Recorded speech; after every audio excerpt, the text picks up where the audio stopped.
It is October the 26th, 2025. My favorite thing in the world right now is watching scary movies, and so far this season, I've watched Scream 6. I've watched Scary Godmother's Halloween Spooktacular, and I've watched Weapons. Yes, and I have watched one of those movies. And if you've clicked on the thumbnail of this video, you can guess that we're here to talk about The Scary Godmother 2. The Revenge of Jimmy? The Revenge of Jimmy. Scary Did Jimmy need Godmother's revenge? Halloween Spooktacular 2, The Revenge of Jimmy? Yeah, yes, that's you got clickbaited. That's what we're watching. It's going in the tags. Zach, you have a weapons theory for me today. I do. I watched Weapons truly the other day and immediately did hours of feverish research. Because I just watched this movie, we did not get to talk about it, but I know you've seen it like twice. Yes. Yes. And I love this movie. it rocks. It's so good. This like legit might make my top 3 horror movies of all time. It might be top 1. I have to watch Suspiria, and then I have to watch The Thing, and then I have to watch Weapons again, and let myself figure out the order they should be in. Yeah, see, I'm in the same position, dude, where I'm like, this is really shaking up the top of the list. I need to watch this movie like 5 more times before I get a good sense. I love when a horror movie is about something but also works on its surface level still. This can just be a horror movie, but it is also more than a horror movie. And we are going to talk about that a lot because that is baked into this theory. But I want to give you your first hint and then let's talk about it. Yes. Yes, let's talk about Weapons. Okay, go ahead. One of the taglines for Weapons is okay. The most harmless things can hurt you. What the hell? Okay, so this is the horror channel. So some people might not know the conceit of this thing that we're doing, especially because we haven't uploaded something in literally a year. But the conceit of this game that we play is you have a theory, and that theory consists of individual pieces of evidence. And over the course of this conversation we're about to have, you are going to slowly drip feed me pieces of evidence as I touch on them to outline a theory you have about this film. Yeah, and this is an amalgamation of all the stuff I'm building theory off of, and it's like a 3-step thing here. Has been talked about by other people online. None of the evidence here is going to be super duper novel. I'm tying together 3 prominent observations, basically. Well, I guess one theory and 2 prominent observations that I think reflect that very well.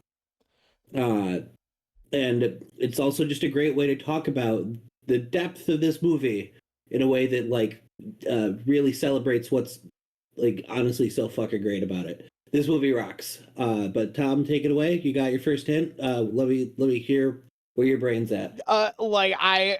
First off, one of my things about movie going is pretty much literally never look at anything production related, including things like taglines and trailers, before seeing the movie, because I think they almost universally ruin the experience of the film.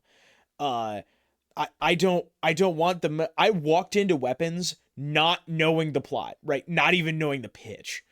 And I had a phenomenal time. So this right now is literally the first time I'm hearing this turn of phrase, right? Yeah.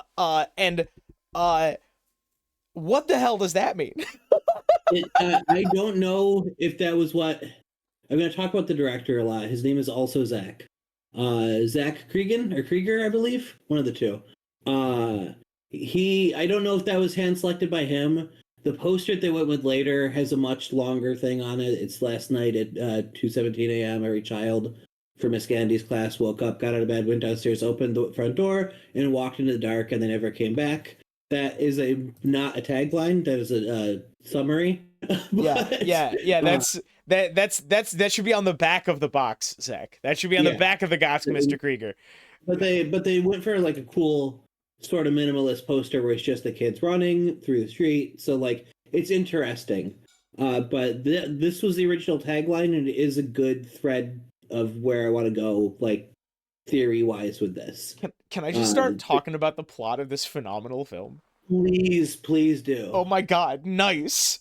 Okay, so like full spoilers for this movie. Fight me, okay? Yeah. We're gonna spoil the whole thing. It is the best horror movie of the year and possibly the decade. Go watch it. Yes. So it is about how a teacher, her entire class goes missing, and there is this cool like JoJo's Bizarre Adventure, Diamond is an Unbreakable ass small town mystery that springs up around it as these people try to figure out what happened to their kids, and all of them are like dealing with it and responding to it in very different ways that all seem to be centered around one kid. This kid's name is Alex, and he is the only person in the main character, who I think is it Julia Garner? In the only person in Julia Garner's class who does not go missing all on the same day. And over the course of the movie, we learn that like through the lenses of all of these people who've been affected by this terrible thing, we learn that Alex helped a nightmare mimic witch to infect his parents and infect all of the kids in his class, causing them to pick up and walk to his house and stand in his basement, Blair Witch in his basement, until the main character and also Josh Brolin, who is just playing Josh Brolin, come and bust them all out. Dude, it's awesome. Great. The vibes in this movie are like former stoner in the best kind of way. And you actually you hit like 5 dings there, so I'm gonna go through one by one. All right. Just give me one. Former stoner. So let's go backwards. Former stoner. Yeah. Former stoner walking down the street. Make sure I get. Let's put some respect on the man's name and make sure I get his last name spelled right. Cregger is what I have. It's Zach Kreger. Zachcregger. Zach Krieger. Yep. Got his start as a member of the sketch comedy group Whitest Kids You Know. Oh my god. It's actually it's you, just the letter U. You Soldier Boy. The Whitest Kids, you bam. That is true. Again, this is a fun thing about the way that I watch movies. I did not know that until you told me that. Yeah. I learned that weeks after watching this movie. It kind of makes sense, actually, when you think about it. Yeah, this movie's hilarious. There were times where I did not know that I was scared, laughing, and also wanted to cry during this movie multiple times. I'm losing my shit laughing and also like having a really bad time. I there's also some really poignant stuff in here that like it reminded me of some of the like tougher times in my life where I was like feeling loss and grief, and it does that shockingly well. This video is just two idiots talk about how much they like weapons while a cat desperately tries to attack the microphone. It's amazing. The cat does not usually hang out in your lap until the second you go to record. Yeah. The cat doesn't bother me until I'm recording. Something about that spot, I guess. This is hang on. This is Venus. Venus is a cat, but mostly we just call him Gray Cat.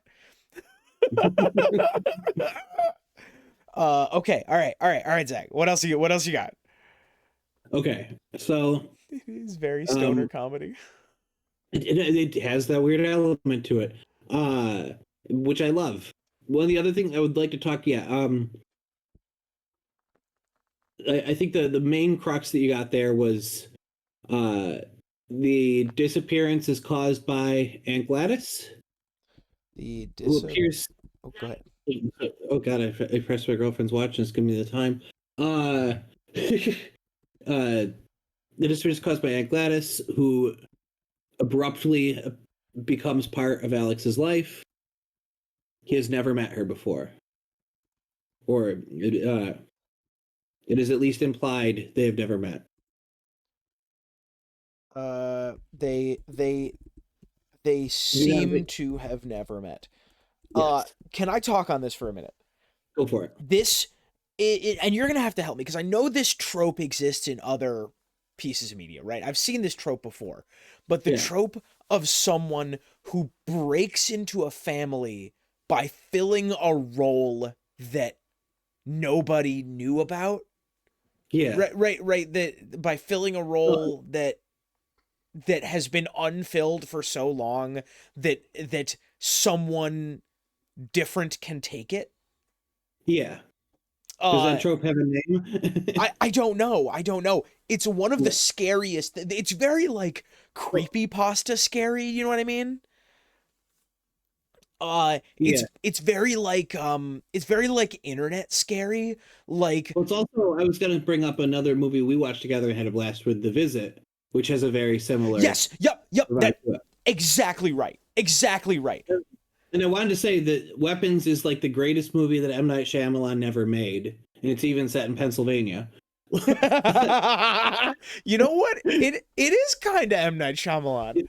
It's like a fucked up fairy tale, and that is most M. Night Shyamalan It movies, or at least the good ones. it is a fucked up fairy tale. Yeah. Zach, your takes on weapons are really good so far.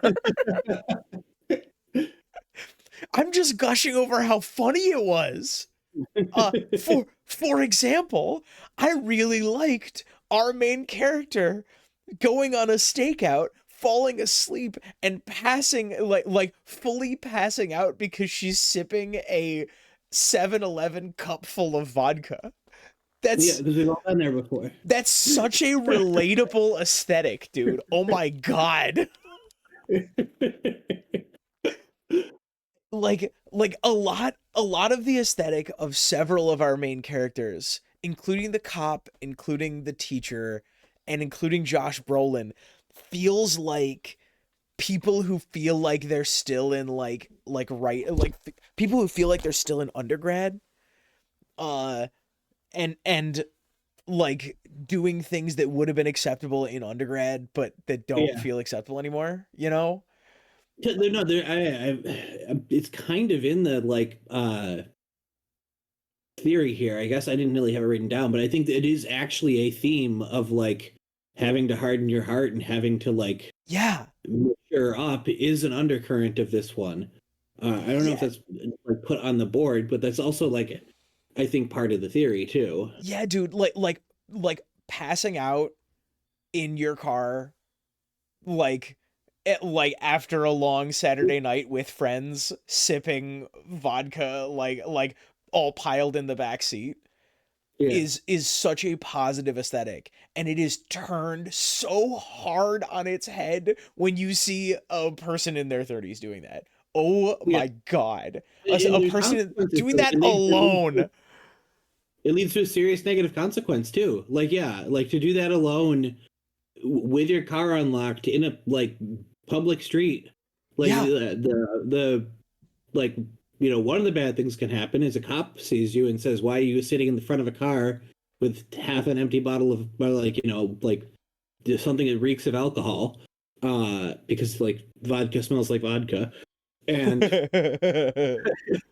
and the real downside is maybe a fucked up person cuts off a lock of your hair for a magic ritual. Yeah, or like a terrible crab walking nightmare stumbles out of a house to get into your back seat. It's Yeah, not yep, good. yep. Okay, all right. Did we get any other dings? Um, Aunt Dig. Gladys. Aunt Gladys. I want to talk about Aunt Gladys here for a second. Actually, yeah. Aunt Gladys is a good person to talk about. Aunt Gladys, easy horror royalty. Yeah, yeah, yep, Right. yep. Aunt Gladys shot up there with Pennywise and with Chucky for loathsome villain having a fantastic time. And also, like immediately, the second I saw her on screen, it's like, uh-oh, I don't like this character. Yeah. She didn't say a fucking word. She didn't do any evil thing. She was going to. I knew she was going to, but she had not yet done that. And like, I knew. Immediately, I was like, I am gonna not have a fun time with this Oh my character. god. Oh, she's so much fun. She's such a Yeah. piece of shit. Well, And yeah, I had a legit fun time, but like, she did ruin what was at that point. And the other thing I love about her is that until the second you see her on screen, everything is at least kind of explicable by non-magical means. With the yes. only thing being the inciting incident is very hard to not see as supernatural. It is like theoretically possible that some non-magical means made that happen. Uh and then within like 10 minutes of her being introduced as a character, we are straight into dark magic shit. It immediately spins the movie on its head. A movie that had Yeah. already spun on its head at least once. Yeah, a movie that had already had at least one twist. Yeah. I want to talk about I want to talk about the stoner character uh Yeah. who I like kind of feel for Yeah. in a certain weird way. Uh and like how brutal that character's like death turned out to be. Oh my Yeah. god. Yeah. Yeah. But in fairness, he did try to pawn an 8-year-old's iPad, which Yeah. which is It, a horrible thing to say and a hilarious thing to watch. it was a great scene. I was chuckling. It was great. It was I was like, this guy's a piece of shit, but he's also really bad at it. Yeah. So Alex seems to have never met Gladys, but Yeah. his parents seem to recognize her, which means either that is his aunt who has like found some like magical obsession, or that is not his aunt and is pretending to be his aunt. Yeah. Which of those do you prefer as an answer? I prefer it doesn't explicitly matter for the theory, but I prefer that she's not. I prefer that there's something that has happened where the mother like remembers an Aunt Gladys from a long, long time ago and doesn't exactly remember what she looks like, and this person is filling the role. Or that like she got a call from a sibling who was similarly possessed and didn't know it, or something of that sort. Uh, you know, uh, I don't think we see the people who are like mind possessed ever speaking or articulating, but like, yeah, I would not surprise me if Aunt Gladys is able to do another voice over the phone herself, and like set up all the necessary. Oh, we're having your aunt dropped off, sort of thing. I do believe we see that somebody can drive while being mind possessed, because I Yes. think that they do the police interview. Uh, Something I really like about this, I really like witch aesthetics, like witchy, that Yes. sort of like cauldrons and curses and this sort of thing. It's extremely October, and Yes. the idea of witches is very rarely scary. Yeah. It's usually quite endearing, it's usually quite positive, and I think Yeah. it's super neat to see a scary witch for the first Yeah. time in a long time. This is the first time since like the American horror stories that dealt with witches And that I have been the like scared by a witch. yes. Yep. Yep. Yep. She's That's what I liked a lot. oh, she's so cool. Oh my god. Okay. All right. Let me see. I'm trying to remember other plot points. uh the stoner character, he breaks into Alex's house, Yes. which is super interesting. And in one of the most brutal scenes in a movie I've seen in a long time, he goes, gets the cop. Well, first he stabs the cop in the face with 3 needles. Then That was fun. then Actually, oh, go ahead. I might need to. Yeah, I guess I got to ding you for that one. Uh, a like major recurring theme of the film is how do I phrase that in a way that doesn't give away the game too much? That is absolutely emblematic of it, but like it is of things that would be like deeply upsetting, deeply traumatic, like being stabbed with drug needles would make you on edge for months, right? That like he gets that's not even the first time that character is stabbed with drug needles. Yeah. Uh yeah, like uh traumatic events is a central theme of the movie. I feel like is a Central good way to do theme it. of weapons. And now we can talk about what the film is also a metaphor for, Uh because that's a part of this theory also. the film is a metaphor for you should probably ID check your family members when they come and when they come home over long periods of time. And Gladys, can I see your ID? uh the it's I unless I'm mistaken, the film is a metaphor the for different ways that people grieve. Yeah, and it's losing somebody in a like inexplicably tragic way, a like way that you cannot comprehend. And obviously, with it being a lot of school children going missing at the same time, there's an obvious metaphor there that we'll get this video recategorized if we talk about it too much. For sure. Uh, Yep. Yep. like Yep. it is about a like senseless. How do you deal with something so senseless? How do you deal with something so hard to wrap your head around? And like getting stabbed with needles is like the like tail end of that. It is explicable that like that could happen, but it is like there's a lot of senselessness. There's like our like at his end of like his rational sanity drug addict character, there are characters who are like senselessly destroying their own lives in the way that the teacher is like dangerously drinking like multiple bottles of vodka over a Mhm. period of like a couple days, Yeah, the maybe a cop day, the cop is actively destroying his own marriage. destroying his own marriage and getting into unnecessary fights. Yeah. Uh There is a like, why the fuck would this happen at all, and why would somebody do this to me? The undercurrent that runs through all of it. the they talk about this in the movie Nope a lot. It's one of the most interesting themes. The idea, I wonder if this'll pull a ding. The idea of a bad miracle.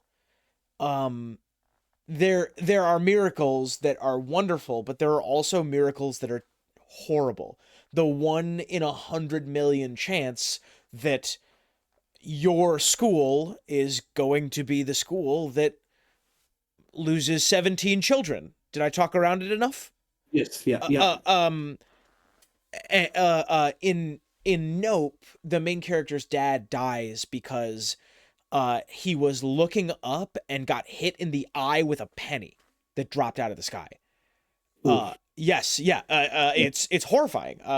Yeah. It turns out there's a monster in the sky, but don't worry about that. Um, that's not relevant. But I think I made a joke a while back that all horror movies are either Catholic or Protestant, which was a fun way to yeah, describe it. you did make this joke. Uh, The idea of a bad miracle is Catholic. I'm with you. The world has monsters in it, and you cannot stop them. You can do nothing about them. They might just show up and wreck your shit, and you have to live with that. And there will also probably come a day where the monster shows up, and you have to be prepared, and it might be on your worst day. That's Catholic horror. And Protestant horror is you fucked up and brought the monster in. You whore. Uh,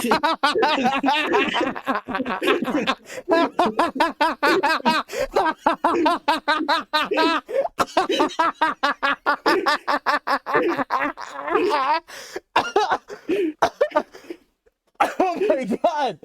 Oh my god. Oh my god. Oh, rest in peace, headphone users. Whoa. Ooh, ooh, that short's already got 5,000 views. Oh boy. Yeah. Oh my god. I don't know where to go from there. That was really funny. Oh, why couldn't you marry a nice Catholic girl? Why couldn't you marry a nice Catholic Frankenstein?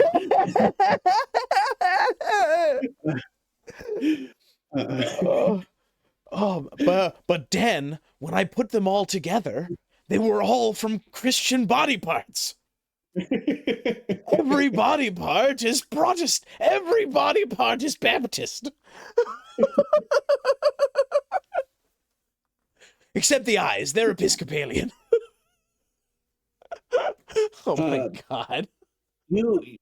I think my theory is that Weapons is a more Protestant movie, but I will give you something you touched upon, and you said it directly. 17, here's a hint, 17 students disappeared. Alex and I think is her name? Justine? Yes, Justine are the only ones left behind. Making two people from the class.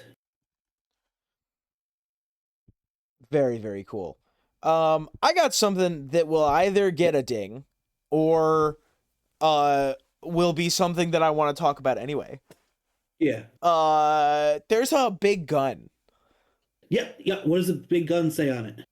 Does it say 217? Ding. Yep. Okay. In Archer's vision, he sees a giant gun that says 217. He sees a giant Nerf blaster that says 217.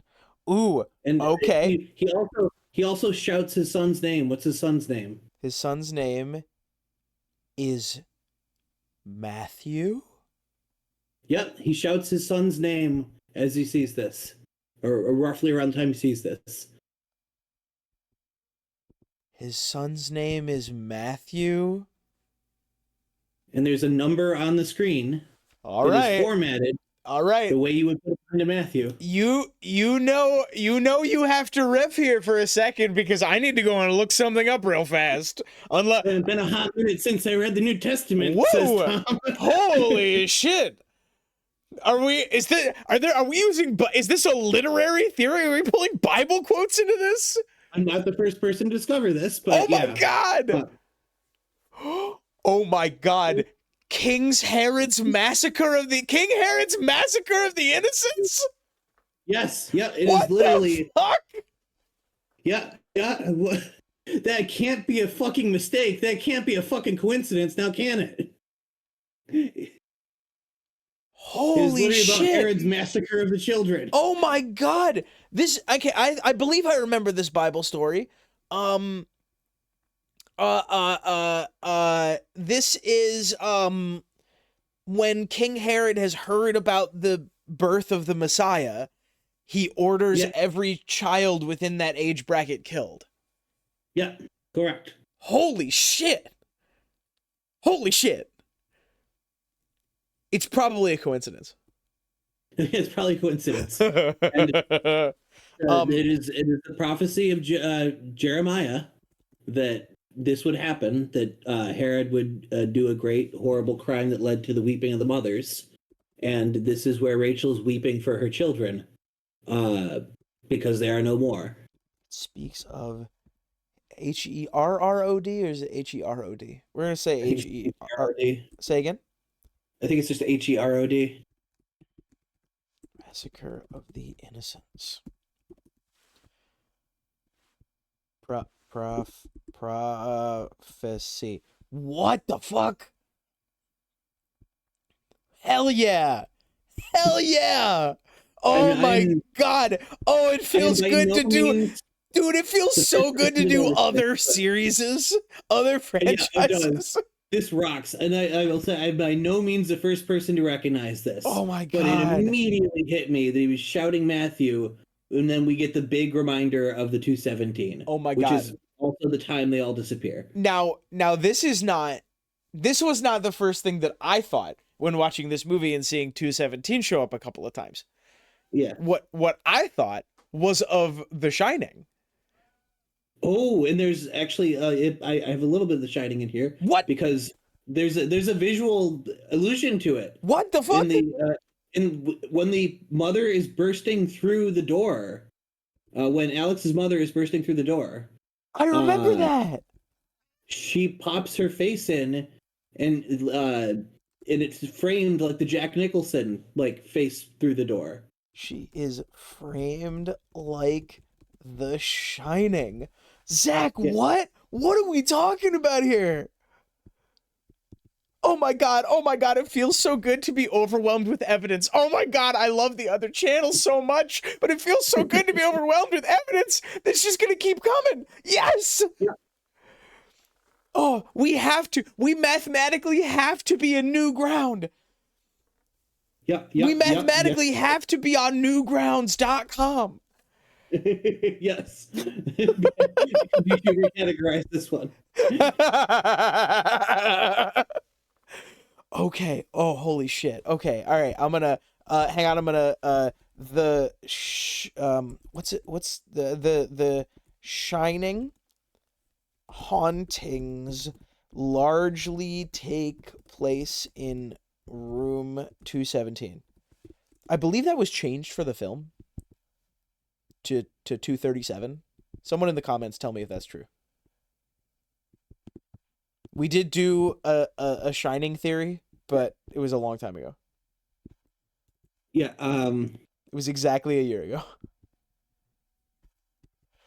The Shining is inspired by room 217 at Stanley Hotel, but Kubrick changed it to 237 to avoid scaring guests away from the real room. Which is wild because I would absolutely stay in room 217. Yeah. They don't understand why people watch horror movies. Yeah, actually. I think that was actually like a critical misstep because that you could charge like quadruple for that room. Yeah, correct. That room is never going to be empty. And the children all run away at 2:17 a.m. Lots of 217s here. Lots of 217s here, bud. Holy shit. Holy really good. It's really, really, really good. Oh my god. Holy shit. Okay. So what direction should I go in? Which of these should I... Oh my gosh. I didn't even think about this. There's 2 left. Yeah, and 17 gone. Yeah. It makes sense within the universe. It references one of the greatest horror movies of all time, and it references a super relevant biblical passage. It does all of that, and it's just a fucking number. Okay.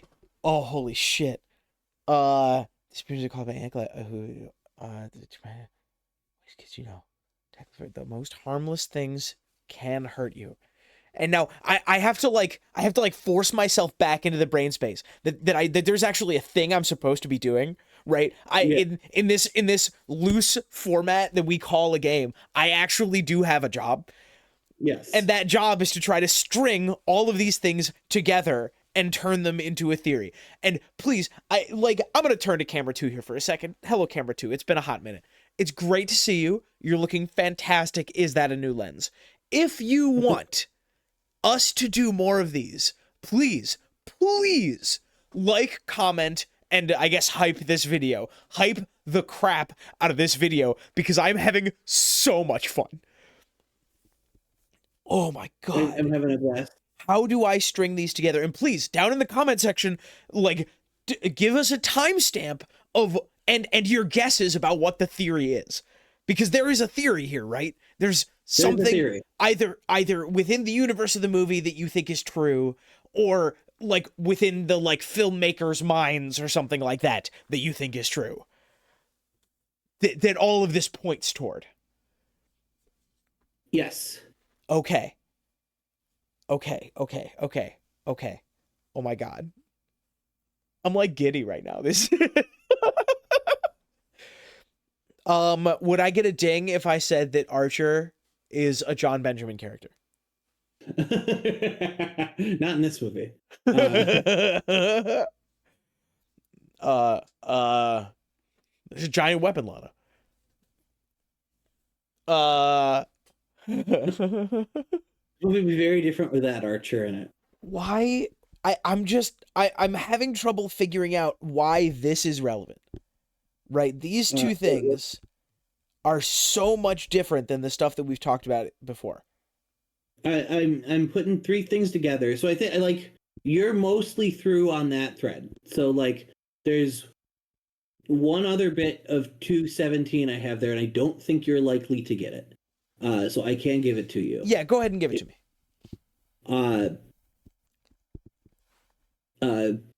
Krieger wrote Weapons to help process the death of his friend, Trevor Moore,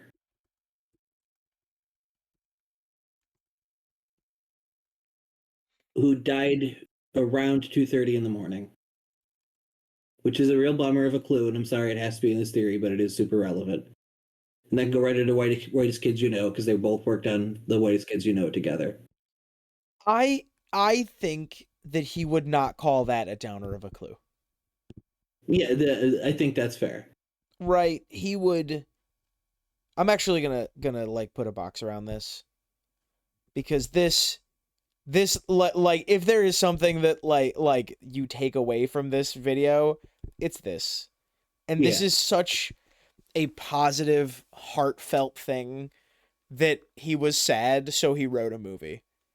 He wrote a movie that, by all accounts, Trevor Moore would have loved. The last time I was like existentially sad, I also wrote a big ass thing, so I identify with this man. I have been actually like, I haven't said this to anybody yet, but I was working on a more fun album and I couldn't do it, and I nuked it, and I'm working on a Processing Some Grief album all year.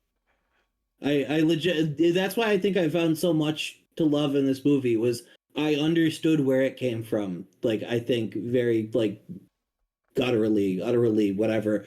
To my bone, I understood where something like this comes from. Because it's not just about, like, it is not just a, like, entirely, like, sad time, but there's a pervasive sadness about the movie, even in its fun moments, even in its scary moments. It's not like a downer, like, you know, like I'll never watch it again sort of downer, but there is an undercurrent of grief and senselessness throughout all of it. If I had to pick a target demographic for this, it is sad dudes who grew up on the internet, who really like sketch comedy.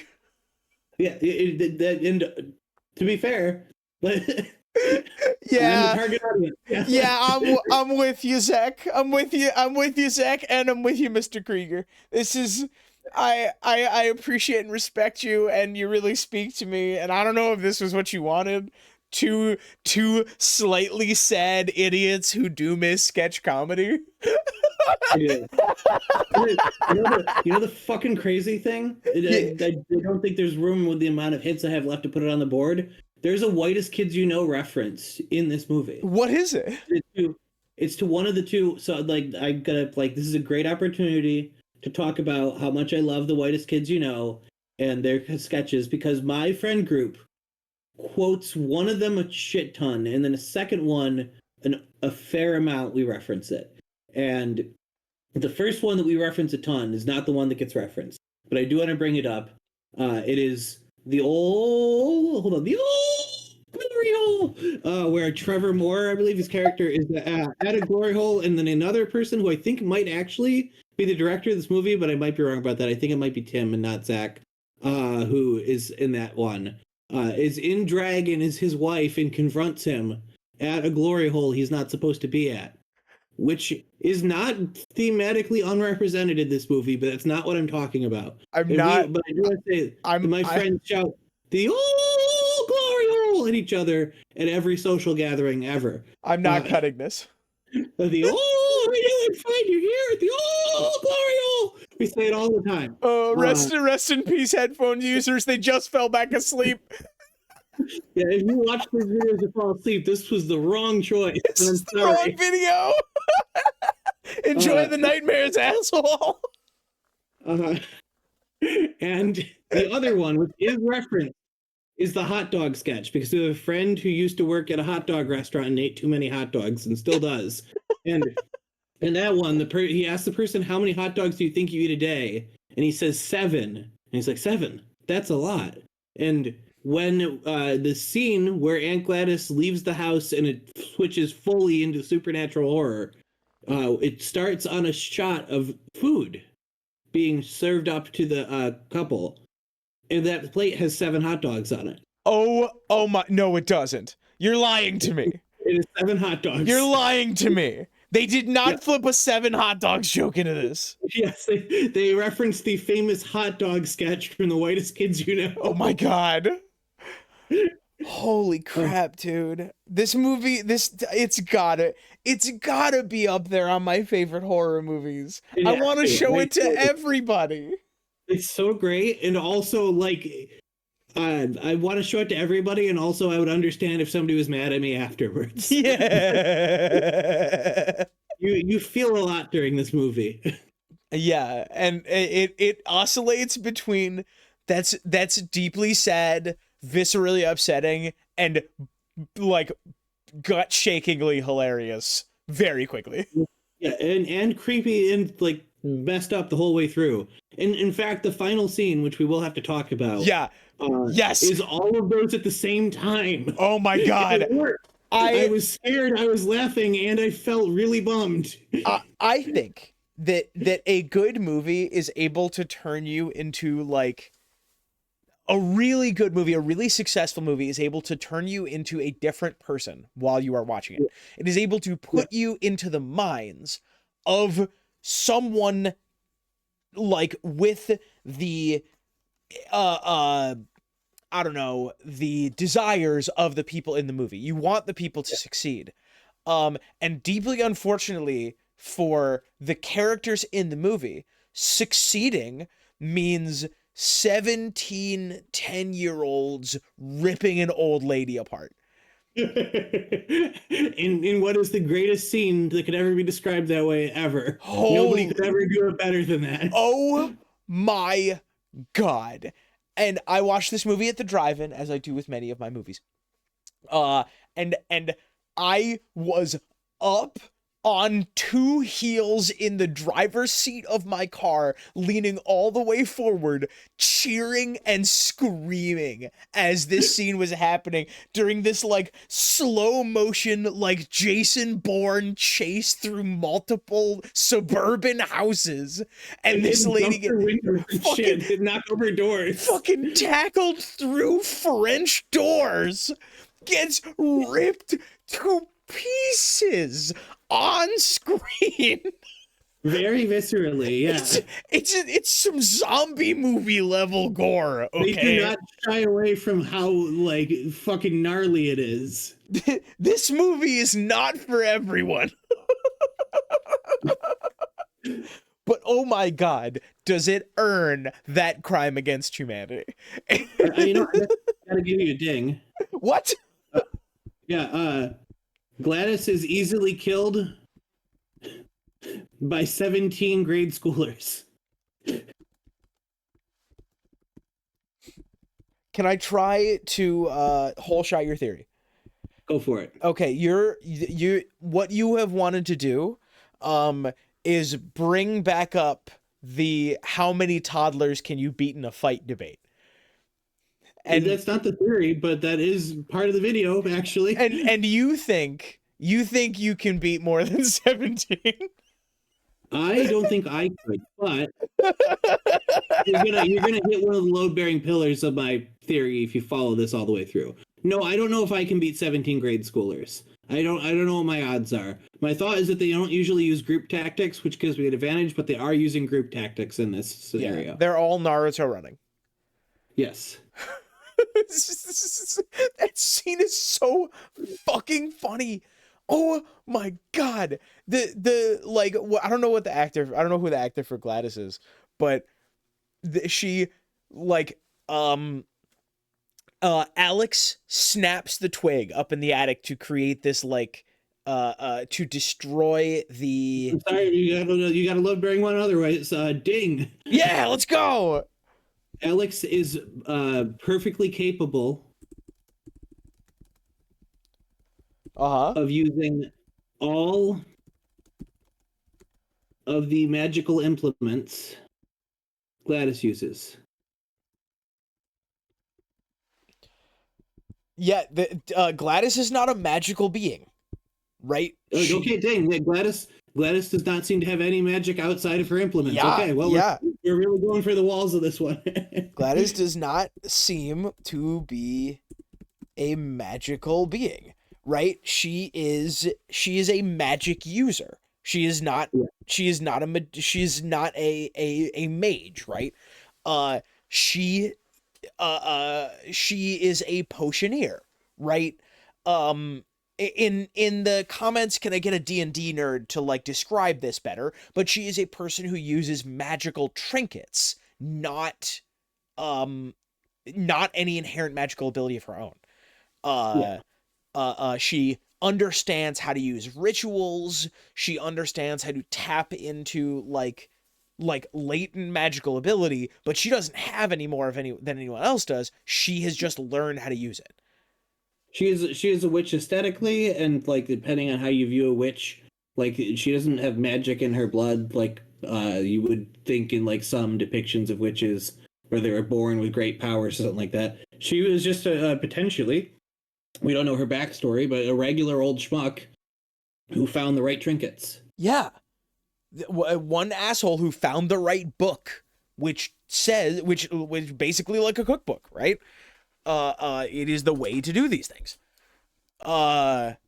Which I think is extremely cool and an underused trope, and is actually a story I'm working on, as you know well. Yes, and I love that story. I love the idea of character without magic in a world that does. Yes. It's fascinating. It's such a cool idea. It's also like why everybody thinks Han Solo is badass. Yeah. Yeah, because people have like almost god tier powers, and Han Solo manages to get by with his essentially the equivalent of a pistol, a fast car, and a friend who's a grizzly bear.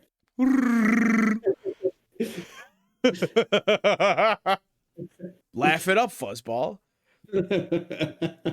Uh, uh, uh, Gosh, it's Actually, so cool. I forget Han Solo is the cop in this movie. Young Han Solo. Wait, is young Han Solo the cop in this movie? Paul is the guy who played Han Solo in Solo. No kidding.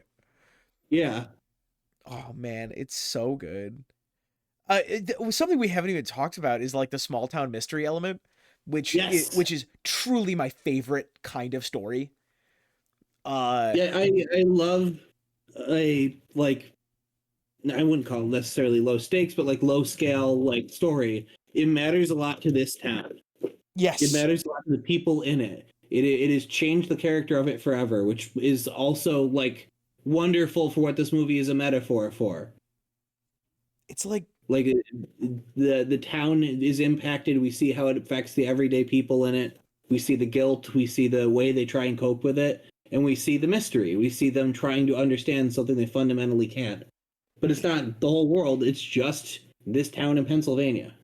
Is it like insulting to the like deep themes of this movie if I say it's like kind of Scooby-Doo? No, not at It's all. pretty, it's so wonderful because they figure it out. The two characters who are like in on the mystery figure it out so fast. The second they compare notes. Yeah, they have one conversation, like one It's dude. literally, I have a map and it's somewhere in this circle. It's like, God damn it. Oh, oh yeah, yeah. The Yeah, only the house that I think is the source of this the is in that only circle. like Josh, Mr. Brolin, the only other character in this movie lives there. They can't be Benedict Wong. Benedict Wong's dead. Yeah. Benedict Wong's dead and Justin Long cost too much. Yeah, we got 30 seconds of Justin Long. He was taking a break from the creep. Hang on, I know what the movie is. The one with the truck driver who turns into a bat. Is that Justin Long? Whatever, it doesn't matter. Tell me in the comments. I know Justin Long was in Zach Krieger's previous movie, Barbarian. Oh yeah, I heard good things but have not seen it. I've heard that as well. I heard that it's a very smart, thoughtful horror movie that was directed very, very well. Which is also this, but this one, like I hear that this is him turning in an A+. Yeah. The previous one was like an A. This is like an A+. Yeah, I've heard that the last one is smart and clever and has some things to say, and I've heard this one is the fucking best movie you've ever seen. Yeah. And those two, I watch those things on different movie nights, okay? Oh, hell yeah, dude. It was awesome. This movie's so good. I don't know what the theory is, but this movie's really good. Wait, no, hang on. I have, okay, I think I at least have a direction I want to stab in. I really like talking about, like what is likely to happen to characters after the end of a film. Yeah. And that is something that they touch on right at the end. They said, some of the kids even started to talk to just make absolutely certain that the end was bitter. Yeah. And yes, hello, cat. And the end of Weapons has Alex being one of any number of awesome fucking sci-fi and fantasy tropes. Oh boy! Oh my god! That is kind of where my theory lands. If you want to talk about that, and then I can fill in the back gap of it. Come here, you cat. All right, you can sit with me. Just don't knock over the microphone, okay? Oh no, the cat's trying to knock over the microphone. Oh no, who could have predicted this? Like I think it would be really cool if Alex becomes like a wait, we were talking about M. Night Shyamalan, right? If he becomes like an Unbreakable. This has like changed him in some sort of way. Yes. Yeah, that's what I'm going for. He becomes like an Avenger kind of thing. Right? Right? Like genuinely, he has magical capabilities. Well, yes, but I have a more bitter take on that. Oh no. No, are you sure he can't just be a superhero? Can he just be Doctor Strange?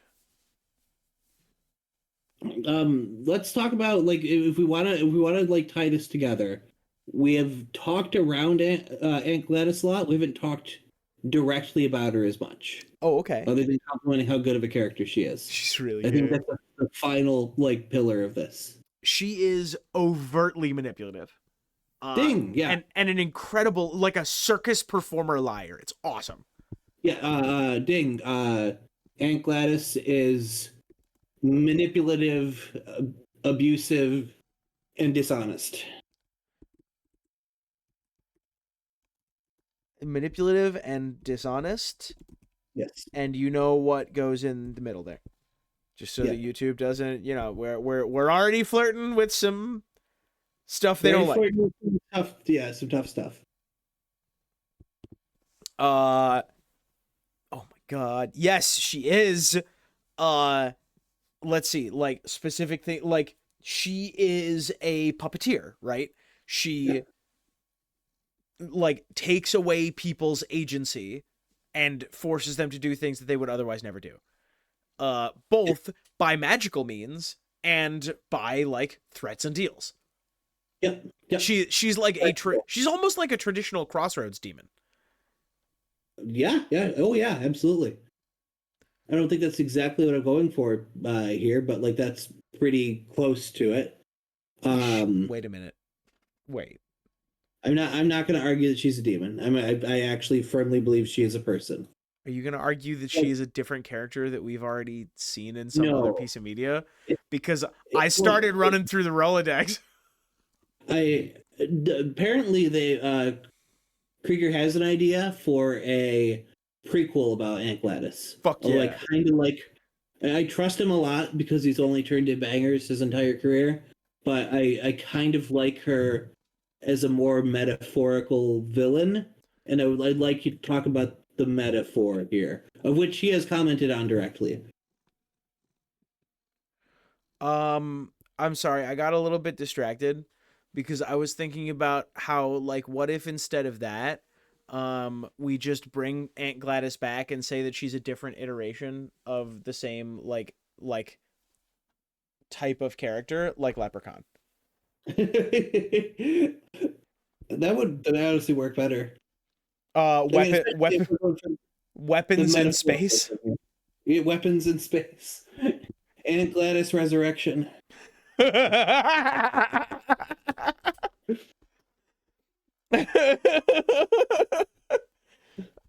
Aunt Gladys is openly manipulative and what was what else? Uh, Dishonest? Yeah. Yeah. Okay.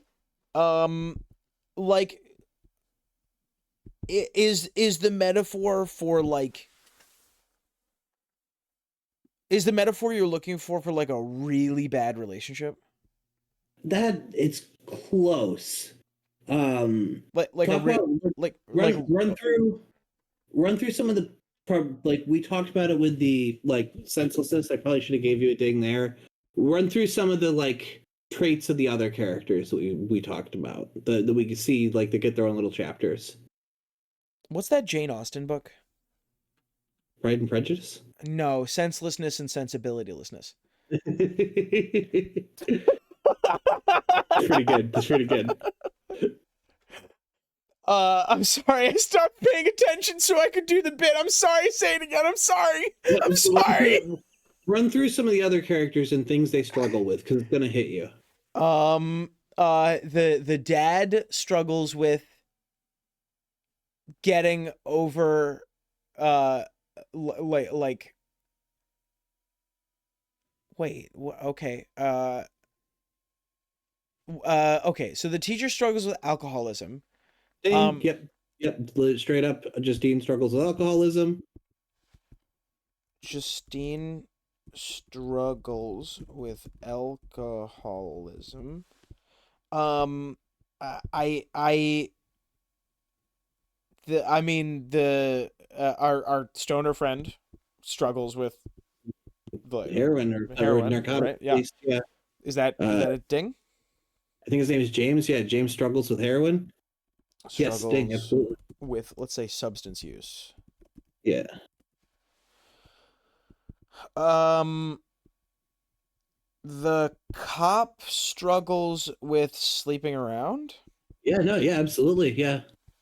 The cop struggles with sleeping around. The dad, Josh Brolin. Josh Brolin. I don't know that I. Oh, go ahead. Prone to fits of anger, severe fits of anger, where he does not think clearly. He fucks up his entire construction because he's not thinking clearly and spending all the time like doing shit like painting witch on the like teacher's car. I forgot about that. Um, I don't think that I don't think that Benedict Wong No, is. he's the one person who is able to compartmentalize, think clearly, and not like fall to his worst parts, and therefore he must be the one that she takes out first. That makes perfect sense with where I'm going with this. So is is Aunt Gladys a metaphor for mental illness? I mean, yes and no, because what Krieger said was that Aunt Gladys was like inspired by the role that like alcoholism had on his life, and I'm not sure from what I read, like it was any problems that he had or like the way it impacted others in his life. But what I got out of it was that like Aunt Gladys is the way you behave when you are struggling with something profoundly difficult, right? Like alcohol, like James does it directly in the movie. He is fucking lying to one of his family members on the phone to get money for drugs. And we know he's lying. He is says he's got a job lined up and he's just got to get the clothes for it as he is trying to steal a child's iPad out of a car. Yeah, as he's Like, actively checking if cars are locked. yeah, so he can loot the shit from them and run over to a pawn store. Yeah, like Justine is like hiding her alcohol in a 7-Eleven cup so that nobody knows she's drinking in her car during a stakeout. Like it is the manipulative, dishonest shit you do when you are deeply struggling, I think is represented by her character. And she is struggling herself with trying to stay alive as she is almost certainly very, very, very old, and is doing horrible, dishonest, abusive, and manipulative things to stay alive. Which is more or less the plot of The Shining. Yep, yep, ding, ding, ding. And it is also what Herod is doing and trying to style, kill the children. It is to like make sure that his rule never falls down.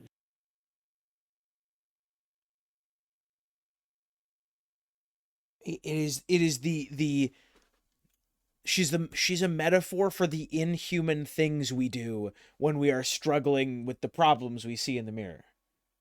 Yes. Christ, that's holy shit. And I want to follow this up with the like textual theory part of it. Gladys is completely, as far as we can tell, just a human who is given the tools to behave this way. And as far as we know, started abusing them immediately. She has that tree. Oh.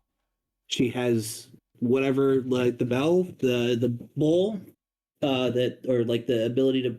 I'm not quite sure what the thing was with the burning of the property to like, or just a spell that she knows. She was given the knowledge of how to do these spells. She was given the tools needed to do it, and she got so deep into hurting people that she was willing to essentially do a mass kidnapping about it just to be able to live longer. And I think that's what, going back to the tagline, the most harmless things can hurt you. Those things that have magical potential there, you could let them sit and never do anything to hurt anybody with. But the second you know what you can use them for, the second you know what you can get out of them, it becomes so easy to rationalize hurting other people. Which wraps us back around to Alex. Yeah. In Alex, order to get out of this, he uses all the same spells he saw her do with all the same resources. he sees that it is easy. He sees that it is clean. And it is brutally effective. He goes from being under Gladys's thumb to having her turned into salsa in like 5 minutes of screen time. Ooh, chunky. And he sees all of these things as he is entering a stage in his life where he is necessarily going to be going through some of the hardest struggles that anyone ever has to go through ever. Yeah, correct.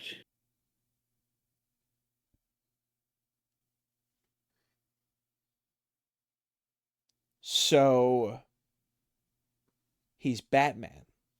He can, like, I feel like if there was ever to be a follow-up to it, would be, does this haunt him? Does this become part of him? Does this take over his life?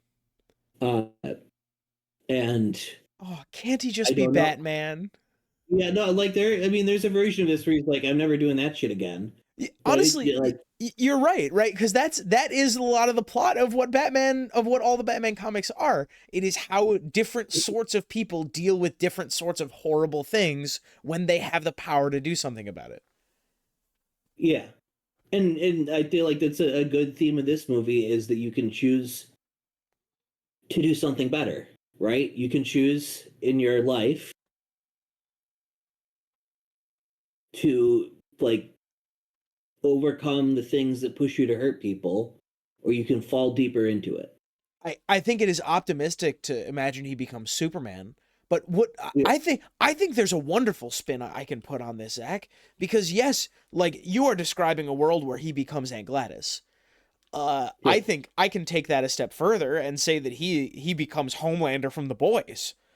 Uh, yeah. Oh yeah. uh, but I think, We don't know when Aunt Gladys like got this. She could have got it 10 years ago. He yeah, got it at the most traumatic time of his childhood. and Or, honestly, but also, he could also destroy everything because he knows what it represents. The fact that we don't know and that's left in the open is, I think, meant to give you some pause and anxiety about what happens to all this shit, what happens to the kids, what happens to everybody. Like, the fact that it's unresolved, I think, is perfect. Because when we wrap back around what it is metaphorically, we don't resolve that shit in our society. We don't, like, when something tragic happens, we don't talk about what might have caused that. We don't talk about where that came from. We don't talk about what that person might have been struggling with that much, yeah, which I think kind of makes the ending perfect. we just move on, Yeah, we just and move that on and say some of the people are talking now. Some of the people feel better. okay. But what if he's Robin though? Have you thought about that? All right. What if Yeah. he's Robin though? Zara, in the comments, I need you to talk about. I need you to tell me which DC character Alex is going to Yeah. be, but you do have to watch Weapons first. You have to watch Weapons first, so you're not, so you like aren't spoiled, and also know the character, You should and then you also tell us in the comments. you should also probably watch a good couple hours of The Whitest Kids You Know. I feel like Zara already has. I'm gonna be real. I feel like that's. I feel like that's no. I did the required reading on that already. This It dude, it came in the letting the internet ruin your sense of humor 101 class curriculum. what this is a very cool take, dude. Yeah. Very cool. I I I I really like it, but I absolutely must ask. You have outlined several like conclusions for Alex's character after the end of this movie, and you have highlighted a wonderful literary like literary analysis thing that you've identified a criticism of this movie that I think was not obvious, that tragedies like this we move on after, right? Yeah. We as a society, we walk away, but the Yep. people who are involved, they don't get to walk away.